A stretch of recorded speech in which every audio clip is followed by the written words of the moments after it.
Nous allons débuter notre commission. Merci pour votre présence. Oui. Et puis donc merci à nos quatre spécialistes que je vais présenter.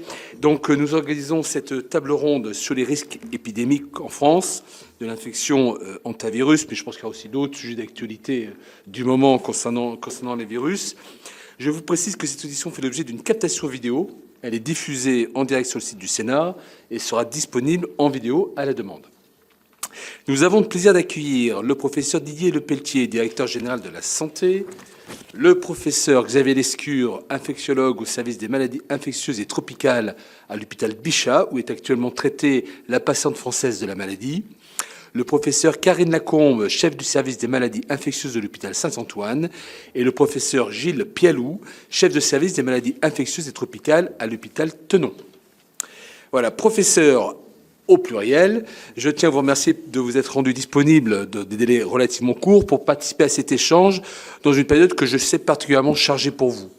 Même si à ce stade, le risque épidémique semble contenu, les élus et les citoyens se posent de nombreuses questions, les sénateurs aussi également, liées pêle-mêle au mode de transmission du virus, à la prise en charge des patients, à l'adaptation et à l'évaluation des protocoles sanitaires, aux questions de recherche pour mettre au point des traitements, à la surveillance des évolutions et mutations du virus, à la coopération internationale ou encore au traitement de la crise par les médias et au risque de désinformation. Nous avions d'ailleurs un petit déjeuner ce matin sur le sujet. Voilà. Donc, votre éclairage sera l'occasion pour nous de nous apporter des éléments précieux d'appréciation au regard des questions, des thématiques que je viens d'évoquer. Donc, je vous propose un propos liminaire, tous les quatre, voilà. Et puis ensuite, il y aura un échange avec les sénateurs de façon à ce qu'on puisse aller au fond de ce sujet. En tous les cas, je vous réitère mes remerciements pour votre présence. Et Monsieur Lepelletier, je vous donne tout de suite la parole. Bonjour Monsieur le sénateur, bonjour à tous, merci pour votre invitation. Juste quelques mots en tant que directeur général de la santé. Vous savez que le ministère de la Santé, au sein de la DGS, héberge un centre de crise sanitaire, une évolution issue du rétexte de la crise Covid, puisque ce centre a été créé en mars 2024. Il existait au préalable, bien évidemment, une sous-direction au sein de la DGS qui s'appelait la sous-direction VSS, Veille et Sécurité Sanitaire, dans lequel il y avait déjà une organisation et une structure, et donc je vais citer l'acronyme, mais que vous allez sûrement reconnaître, qui est le CORUS. Cette structure de 17 à 20 personnes qui, en fait, régule et assure la réponse et la gestion immédiate avec les acteurs de terrain sur des émergences. Et le centre de crise sanitaire, lui, héberge, en plus du CORUS, une structure de coordination transversale, et notamment vers l'international, mais aussi vers l'interministériel, puisque dès lors qu'il y a une crise, que ce soit Crans-Montana, que ce soit Chido, que ce soit actuellement, bien évidemment, Ebola, nous travaillons en collaboration interministérielle avec les centres de crise d'autres ministères, notamment le CDCS, le centre de crise et de soutien du ministère des Affaires étrangères et internationales, mais ça peut être aussi le COGIC, qui est le centre de crise du ministère de l'Intérieur, avec qui nous avons des relations très proches. Et donc ce centre de crise, sous ma direction, et sous celle du cabinet de la ministre, et dans le cadre de cette crise également, sous la coordination du Premier ministre lui-même, qui nous a réunis 5 jours d'affilée au début de cette crise hantavirus, pour assurer une cohérence dans les décisions politiques et d'en assurer bien évidemment tout le déploiement. Et donc ça, on s'y emploie. Et vous l'avez peut-être vu dans le terme de la communication de cette crise. Parfois, il y a des crises épidémiques, puis il y a des crises de communication ou de médiatisation à l'extrême. Et sans faussement rassurer, il faut être très clair, très calme. Si on ne l'est pas, la population ne le sera pas.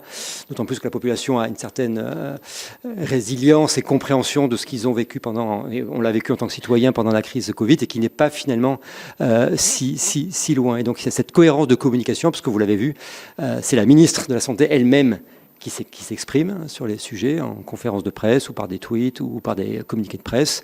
La DGS, elle, s'exprime par des supports de communication, mais qui sont notre quotidien, lorsqu'il y a des situations sanitaires exceptionnelles ou autres, par des DGS urgents, qui s'adressent à l'ensemble des professionnels de santé, par des MinSant, qui sont un petit peu des éclairages et des recommandations de mise en œuvre sur le territoire à destination des DG et des ARS.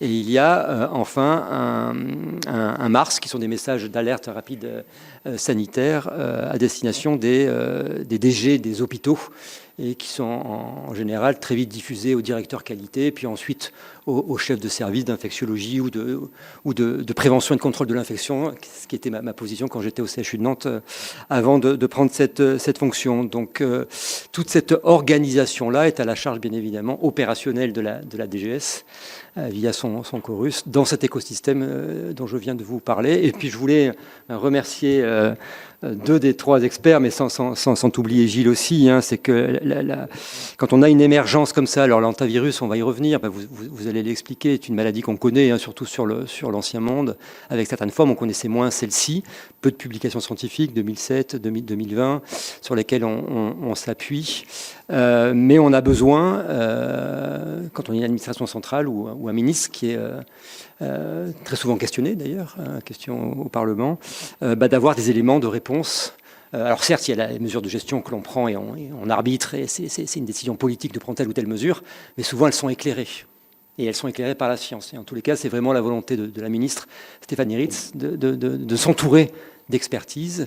Et on a constitué un groupe, la ministre a constitué un groupe d'experts dont tous les deux faites partie, pour avoir toute l'analyse de la littérature sur les modélisations possibles qui nous aident avec des modélisateurs. Il y a l'ANRS-MIE, peut-être que vous connaissez avec Yazdan Pana ou ses représentants, mais il y a aussi la société, la Santé publique France qui nous éclaire sur l'épidémiologie, sur des classements, sur des définitions, sur de l'épidémiologie également. Il peut y avoir aussi le Centre national de référence qui nous éclaire sur qu'est-ce que ce virus, quel est son comportement, est-ce qu'il est séquencé, est-ce que c'est un nouveau virus dont on connaît moins les modes de transmission, et donc on est plus en difficulté sur les mesures à proposer, si ce n'est faire des mesures vraiment de précaution. Et on a également des infectiologues, on a la COREB, donc professeur Xavier Lescure vous expliquera ce qu'est la COREB. Donc toutes ces instances-là nous alimentent très régulièrement par des notes, on les presse parfois dans des délais très contraints, et on les réunit régulièrement, toutes les semaines, pour faire le point de l'actualité et préparer des éléments de langage, mais aussi préparer des décisions de mesures de contrôle. Voilà ce que je pouvais dire en introduction. Très bien, merci. Professeur Lescure. Merci, mesdames et messieurs.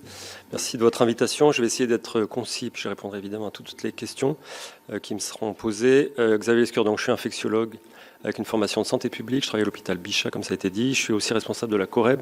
Je vais essayer de rapidement vous expliquer ce que c'est. C'est en gros une mission de coordination nationale qui est chargée de l'animation du risque épidémique et biologique au niveau des établissements de santé de référence en métropole et au niveau hexagonal. Au niveau hexagonal et au niveau ultramarin, excusez-moi. En gros, c'est un contact régulier avec la Direction Générale de Santé et le CCI Chorus, avec SPF, ANRS et toutes les instances qui s'occupent de cette préparation pandémique et de la réponse. En gros, nous, on a 3 missions. C'est d'abord la rédaction des procédures et des référentiels techniques adaptables sur le terrain en fonction des recommandations ministérielles. Le deuxième, c'est de l'animation de réseau, et donc c'est une nourriture et des échanges quasi perpétuels toute l'année pour que le réseau soit entraîné, qu'il se connaisse et qu'il sache répondre en temps et en heure. Et le troisième, c'est des formations, c'est du maintien en compétences, et c'est des formations notamment peut-être en urgence quand on a des émergences comme celle-ci. Et donc on a un petit noyau de 6 personnes et on a 17 ESR sur tout le pays qui tissent le territoire national avec des relais dans chaque établissement, des infectiologues, des virologues, des réanimateurs, des hygiénistes, des directeurs, des administratifs, des cadres de santé, etc. Je suis donc clinicien et je vais essayer de vous expliquer, même si je pense qu'aujourd'hui vous connaissez tous la maladie, mais peut-être les principales caractéristiques qui nous occupent, notamment sur les modes de transmission, peut-être par rapport aux protocoles sanitaires qui ont été mis en place. En fait, maintenant vous savez, et Didier Lepelletier l'a dit, en gros il y a 2 formes de la maladie, en Europe et en Asie, qui donnent une atteinte rénale et potentiellement hémorragique, avec une certaine gravité non négligeable de 1 à 5%.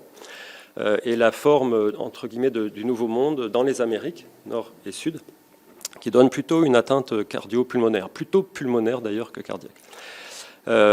C'est la même famille de virus, Et la caractéristique, c'est que le virus se trouve dans un réservoir animal qui est essentiellement les rongeurs, mais aussi certains poissons, certains reptiles.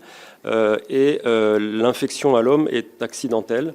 Et donc c'est en général soit par un contact direct avec un animal, soit par aérosolisation de déjection, urine, fesses, etc. Et à l'occasion, par exemple, de travaux ruraux, puisque c'est quand même là où on a des rats, même si à Paris, par exemple, dans les grandes villes, il y a aussi beaucoup de rats, donc ce n'est pas uniquement une maladie rurale en théorie. Vous pouvez, par aérosolisation et inhalation, vous contaminer par le virus.